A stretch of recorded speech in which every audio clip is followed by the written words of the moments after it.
Olá, pessoal, bom dia! Estamos nós aqui de novo, Escola Municipal Alzira Araújo, com nossa aula de língua portuguesa.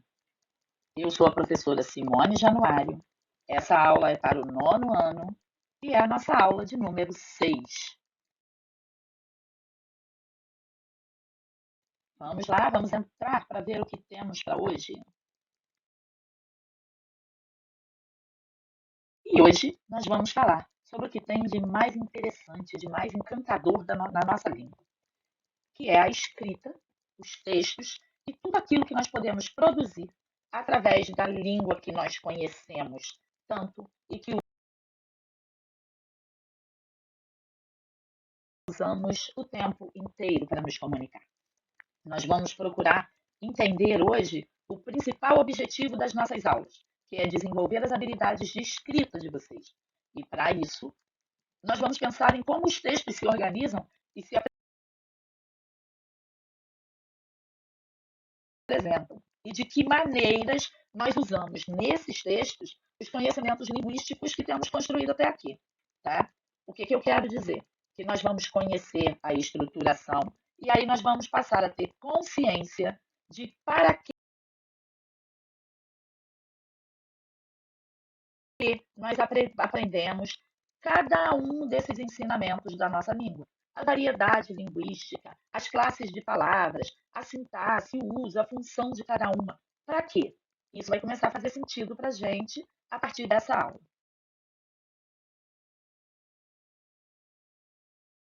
Vamos lá, vamos lá? Tem muita coisa boa esperando para vocês. Bora lá! A nossa reflexão de hoje vai ser sobre os textos de base narrativa. O que são textos de base narrativa? São os textos que contam, que narram histórias. E aí nós vamos ver que existem diversos gêneros textuais inseridos dentro dessa tipologia, desse tipo de texto. Dentre eles estão romance, novela, conto, crônica, fábula, entre vários outros que vocês vão decorrer no percurso escolar de vocês.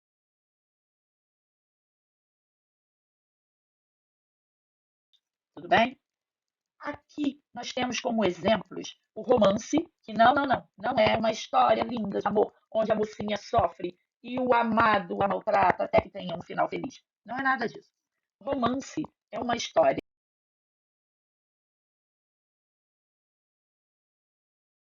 longa, bem longa, que vai ter dentro da sua narrativa, dentro dessa imensa narrativa, vários conflitos, vários problemas narrativos pertencentes a diferentes personagens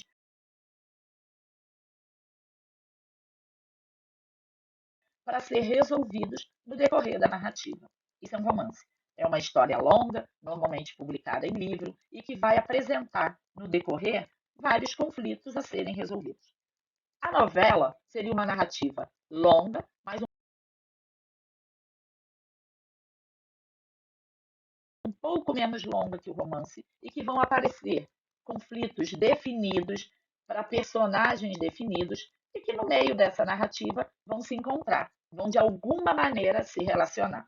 O conto é normalmente a primeira, o primeiro contato literário de algumas pessoas com essa escrita. E aí nós vamos entender que o conto é uma narrativa curta, com relativamente poucos personagens, e que vai aparecer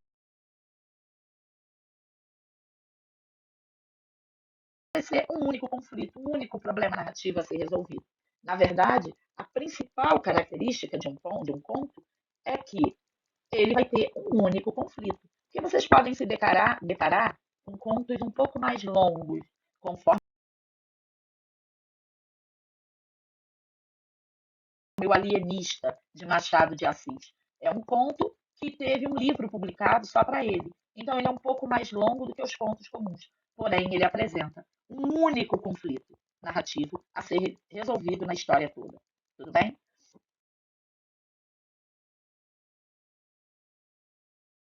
A crônica é uma narrativa também curta, e que fala sobre acontecimentos do cotidiano. A crônica normalmente tem uma notícia como base. A partir de uma notícia, um texto vai ser criado e aí também vai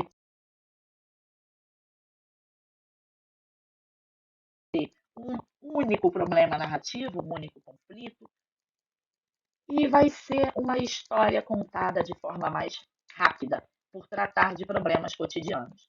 E a fábula, que vai trazer em si todas essas características da narrativa, mas tem uma outra definição. Ela apresenta, no final, uma espécie de um conselho. Tá? A fábula ela tem sempre, no final,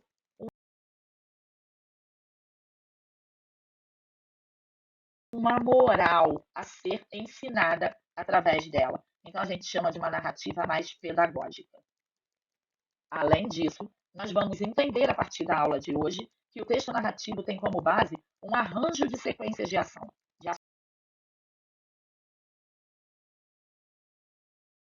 ações. O que quer dizer isso? É um arranjo de fatos que vão ocorrer dentro da história, as personagens vão ser envolvidas e esse enredo vai tornar toda a história o que tem de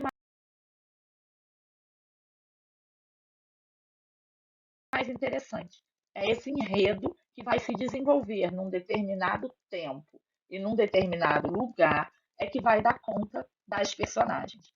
Essas ações, elas são desenvolvidas por personagens em um tempo pré-determinado, pode ser presente, passado ou futuro, e em um espaço pré-determinado. E vai obedecer uma estrutura textual que vocês vão aprender no decorrer das nossas aulas, que é o que vai caracterizar essa tipologia narrativa. Ok? Vamos seguir adiante?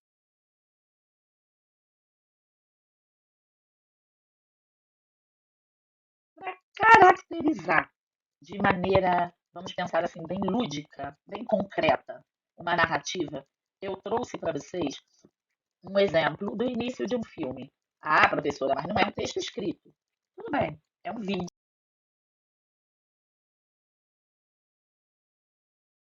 mas ele conta uma história, certo? E aqui vai ter a apresentação, o desenvolvimento e a conclusão de uma história que depois vai dar origem a um filme. Vamos ver como isso aconteceu.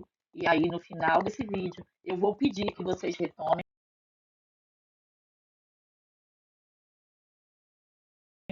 na memória de vocês como foi para nós entendermos e demarcarmos essa estrutura.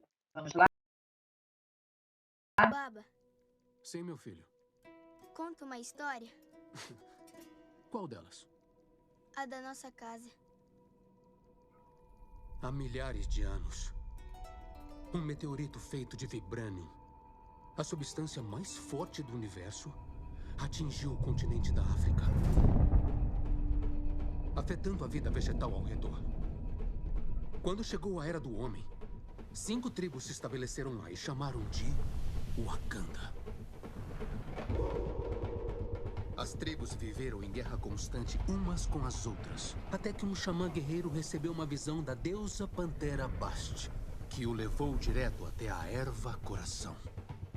Uma planta que concedeu a ele força, velocidade e instintos sobre-humanos.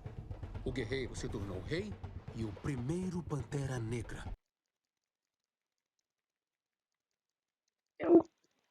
Eu espero que vocês percebam como as personagens e toda a ambientação dessa história vão se formando conforme o narrador vai apresentando cada um dos elementos. O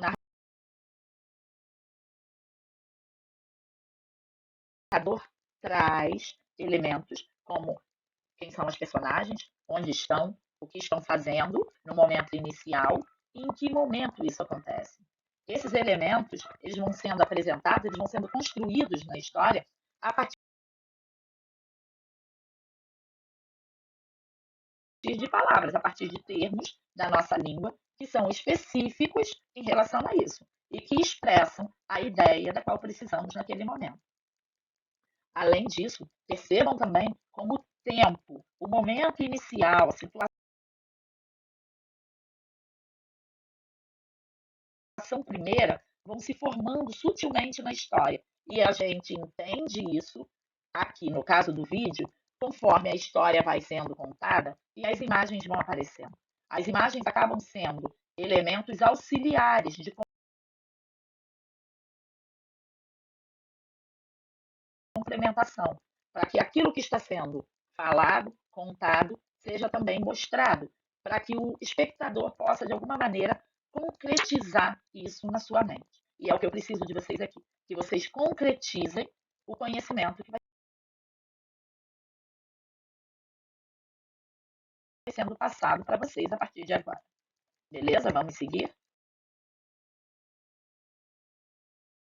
A partir do que nós vimos agora, nessa narrativa apresentada, nós vamos pensar nos elementos que compõem uma narrativa. O que são elementos? É aquilo que tem que conter na narrativa, que tem que estar contido nela. Tá? É tudo que eu preciso para que uma narrativa exista, para que ela seja concretizada. E aí eu vou falar que eu preciso de personagens. E que esses personagens têm que ser descritos física e psicologicamente. Eu tenho que ter características físicas, ou seja, como eles se apresentam, formato, cor, talvez cabelos, olhos, roupa que usa. E eu tenho que ter características psicológicas. Como eles se sentem, de que maneira se apresentam, qual a personalidade deles. E aí eu vou entender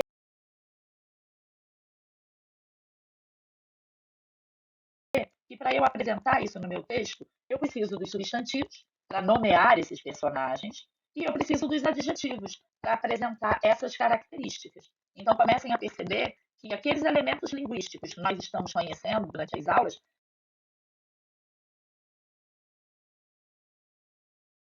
serão importantíssimos para que o meu texto tome forma, para que o meu texto seja construído.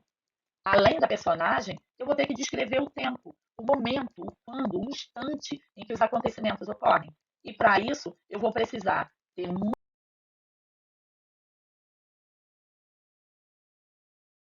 muita ciência dos verbos e das formas possíveis desse verbo, para que ele se apresente no passado, no presente, no futuro, e também de advérbios, que são palavras que vão trazer inseridas em si essa noção de tempo, do momento em que essas histórias acontecem.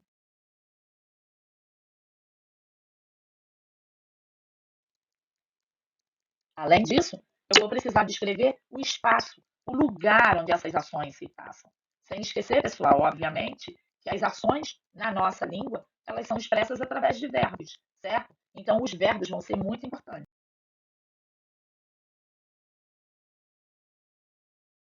para demonstrar as ações que estão acontecendo e para localizar essas ações no tempo. Para determinar os lugares, o espaço, eu vou precisar novamente dos substantivos para nomear esses espaços e dos advérbios, que vão ser palavras que vão ser locativas dentro do meu texto, como aqui, ali, lá e coisas do tipo. Em seguida, nós vamos falar do que é muito, muito, muito, muito importante dentro de uma narrativa, que é o narrador. Eu tenho que ter um narrador da minha história. É aquele que conta a história. E aí nós vamos ver que é muito importante não confundir o narrador com o autor. Tudo bem?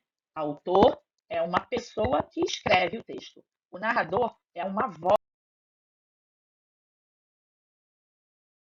que aparece contando a história. E aí nós vamos entender que existem maneiras diferentes de se narrar uma história.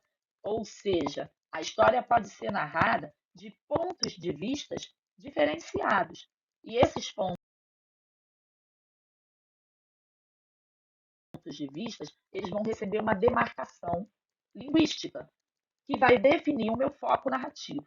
E aí nós vamos ver aqui, a partir do próximo slide, o que seria esse foco narrativo e quais são os tipos de narrador que eu posso administrar na minha história. Vamos lá? Então vamos tentar entender o que é tipo de narrador ou foco narrativo Isso é muito importante ser pensado quando eu for produzir um texto, tá? É algo elementar. Quando eu for escrever uma narrativa, eu tenho que pensar de qual perspectiva, de qual ponto de vista eu vou estar escrevendo. E esse ponto de vista, a partir do qual a história é contada, é o que vai representar a voz textual da narração. E pode acontecer vinda de um próprio personagem da história,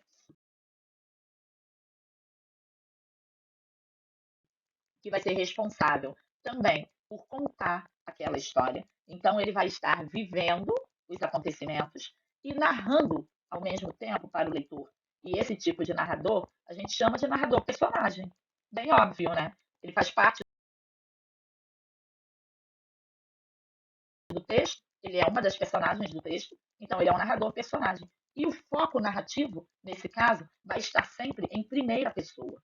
E aí nós vamos ver o que é um foco narrativo em primeira pessoa. Quais as marcas que aparecem no texto que deixam claro, que deixam bem expresso para mim que aquele texto está em primeira pessoa. E aí nós vamos ter que atentar para a forma do verbo, qual vai ser a flexão número pessoal dele, para os pronomes utilizados, dentre outros elementos dessa marcação. Além do narrador personagem, nós podemos ter o narrador observador. O que é um narrador observador? É quando eu tenho foco narrativo em terceira pessoa, ou seja, uma pessoa falando sobre outra ou sobre outras, que conhece os fatos, mas não participa da ação,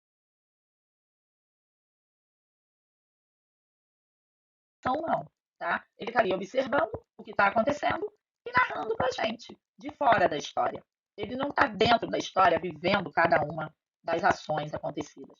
Tudo bem? Esse é o narrador observador.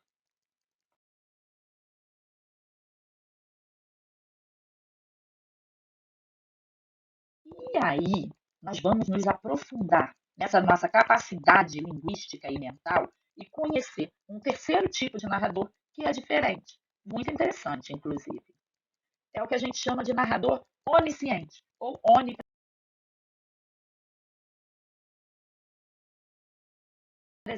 O que isso quer dizer? É aquele narrador que sabe de tudo, que está presente em todos os acontecimentos ao mesmo tempo. Esse narrador ele conhece muito bem todos os personagens e a trama, em seus mínimos detalhes. Ele sabe desde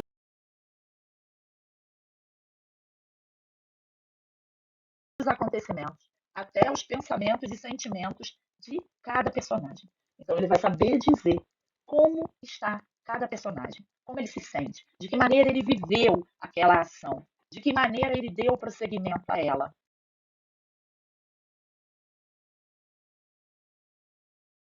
Tudo o que aconteceu e tudo o que se passou na cabeça dessa personagem o tempo todo da história. Por isso que ele é onisciente. Ele sabe de tudo. E por isso que ele é onipresente. Ele está na história como um todo, em todos os momentos e em todos os lugares. Esse narrador, ele normalmente tem foco narrativo em terceira pessoa.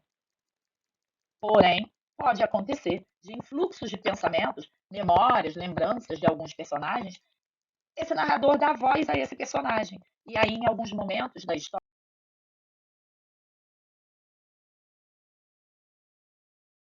o foco vai ser tomado pela primeira pessoa, pela demarcação linguística da primeira pessoa no texto, dando voz a essa personagem. Mas não vamos nos iludir. O foco narrativo predominante para o narrador onisciente é o de terceira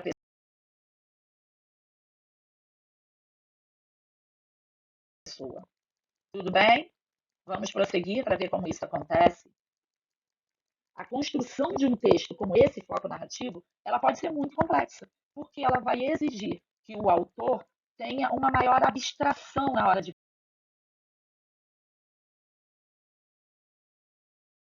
produzir o seu texto, que ele consiga dar voz de terceira pessoa a esse narrador, mas esse narrador vai ter que ser muito analista, porque ele vai ter que entender exatamente o como e o porquê toda a história aconteceu.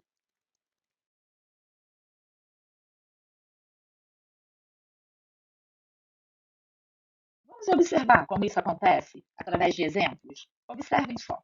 Eu trouxe para vocês um parágrafo, o primeiro parágrafo, do conto Adão e Eva. Esse conto é de Machado de Assis. Prestem atenção. Uma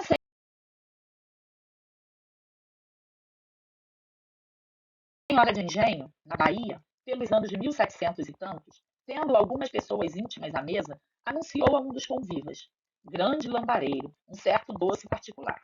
Ele quis logo saber o que era. A dona da casa chamou-lhe curioso.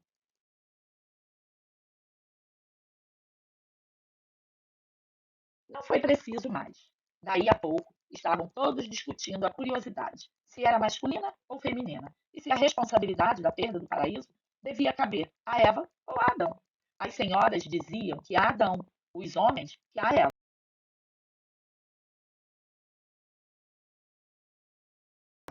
Menos o juiz de fora, que não dizia nada, e Frei Bento, carmelita, que, interrogado pela dona da casa, dona Leonor, eu, senhora minha, toco viola, respondeu sorrindo, e não mentia, porque era insigne na viola e na harpa, não menos que na teologia. Prestem atenção como Machado de Assis era brilhante e como ele construía o narrador da história de maneira a deixar alguns mistérios no ar. No caso desse conto, Adão e Eva, dá para perceber que nós temos um narrador em terceira pessoa, pelas demarcações que eu fiz aqui no texto. Olha só, o conto começa falando sobre o que acontecia com uma senhora. Percebam, ó, um elemento determinante, um artigo e um pronome de tratamento. Então, uma senhora, inicialmente, qualquer, que vai ser identificada depois. Onde ela estava, quando e fazendo o quê. E aí diz que essa senhora fez o quê?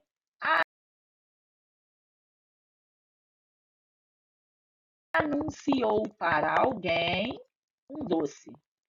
E começaram, então, uma discussão. Olha, estavam todos. As senhoras diziam. Dona Leonor apontou ou interrogou alguém.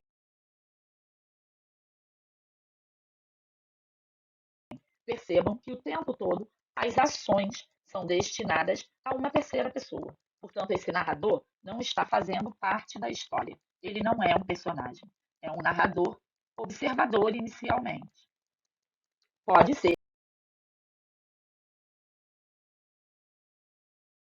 que no decorrer do tempo a gente perceba, no decorrer do conto, a gente perceba outras características desse narrador.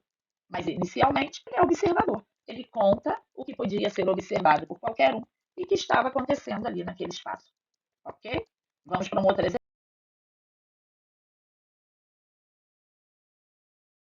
para ver como acontece. O próximo exemplo de vocês, o terceiro, vai ser um parágrafo do conto A Chegada. Vamos ver do que trata. Primeiro parágrafo do conto. Vieram de manhã cedo. A casa adormecida, recusando preguiçosa a admiti-las em seu cotidiano. Apenas a empregada levantou-se entre resmungos para abrir a porta. Aceitou-as impassível em sua sonolência, dentro da gaiola em que estavam. O homem que as trouxera exigia apenas um sabonete em troca.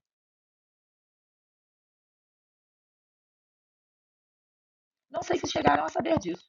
Talvez não, pois quem sabe a troca mesquinha faria oscilar o orgulho delas, amenizando-lhes a ousadia no encarar-nos. Sobre a mesa, uma encolhida contra a outra, massa informe, cinzenta e tímida, onde ainda não se distinguia o grito amarelo dos olhos. Aguardaram pacientes que o sol subisse e as gentes acordadas viessem cercá-las de espantos e sustos. Meu pai, no entanto, não lhes deu atenção.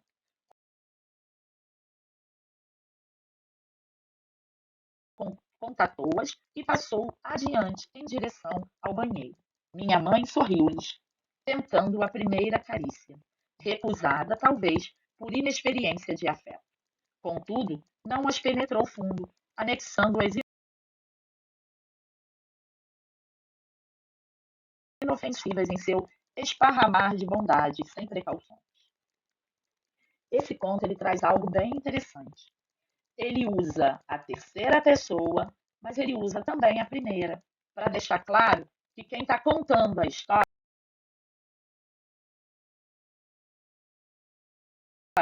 é um personagem. Porém, a história não é sobre esse personagem. Ele não é o principal. Ele conta a história de alguém ou um grupo de pessoas ou de seres que chegaram numa determinada casa. Mas ele conta sobre o ponto de vista dele. E aí nós vamos ver as marcações linguísticas que deixam isso claro. Olha, vieram, eles vieram ou elas vieram. Está em terceira pessoa. A flexão verbal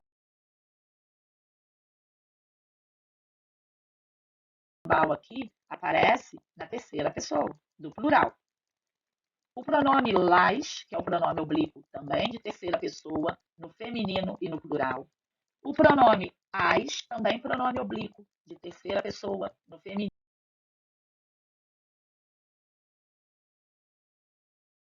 e no plural. E aí ele já entra, olha, não sei se chegaram a saber disso. Eu não sei. Olha a terminação do verbo saber. Em primeira pessoa do singular. Ou seja, um personagem conta sobre a chegada de outras personagens. E aí nós vamos encontrando marcações diversas. Lhes, que são pronomes de terceira pessoa, as, de novo, que são também pronomes de terceira pessoa, mas aí eu tenho aqui, ó, minha mãe. O minha é pronome de primeira. Então eu já vi que esse conto, ele vai ter uma personagem em segundo plano, uma personagem secundária, contando a história de personagens que inicialmente nos parecem as principais do conto. Então nós temos esse misto de narrador. Tudo bem? É uma hipótese, uma possibilidade. Também pode ocorrer.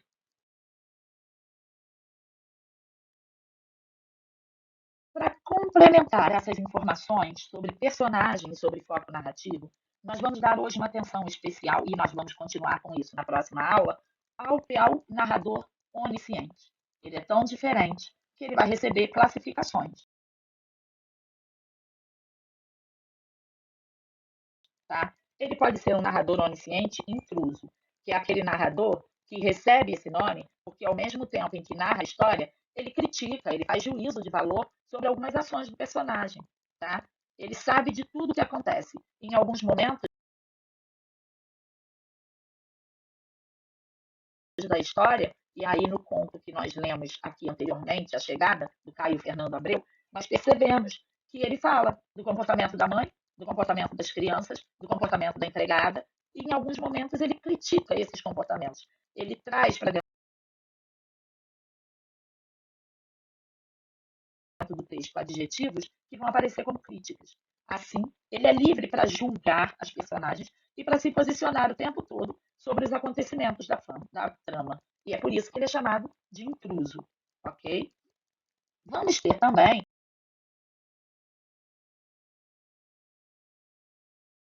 o narrador onisciente múltiplo. Esse narrador ele possui opiniões e visões diversas sobre os fatos. Então, ele tanto pode criticar, como ele pode elogiar. E isso vai influenciando o leitor para que ele tome alguma posição. E aí trata-se de um narrador seletivo,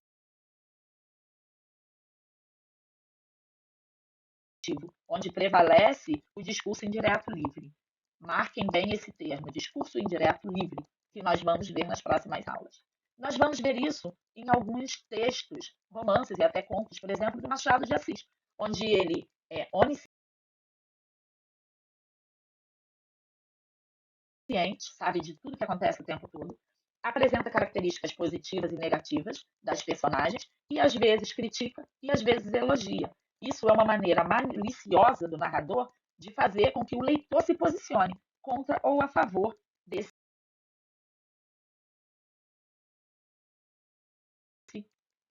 dessa personagem que vai ser narrada. Vamos seguir para ver o que mais esse narrador tem para nos apresentar. Ainda nas subdivisões do narrador onisciente, vamos ter aqui uma última, que é o narrador onisciente que é neutro. O que esse nome indica? Que diferente daquele que é intruso, que quer criticar a personagem, ele é neutro e, portanto, ele não insere observações.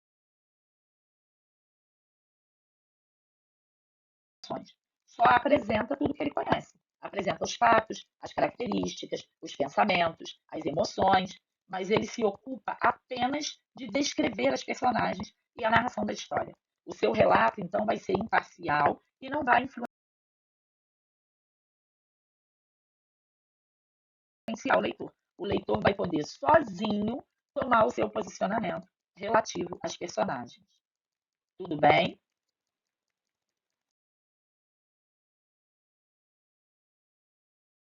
E aí, nós vamos perceber que ainda há assunto para frente. Nós daremos continuidade a esse assunto do foco narrativo do narrador em outro momento da aula e nas aulas seguintes. E vamos perceber também como, de que maneiras esses personagens e o tempo da história podem aparecer na narrativa. Só que essa é uma outra história. Um grande beijo para todos, todas e todes. Vou deixar aqui para vocês no próximo slide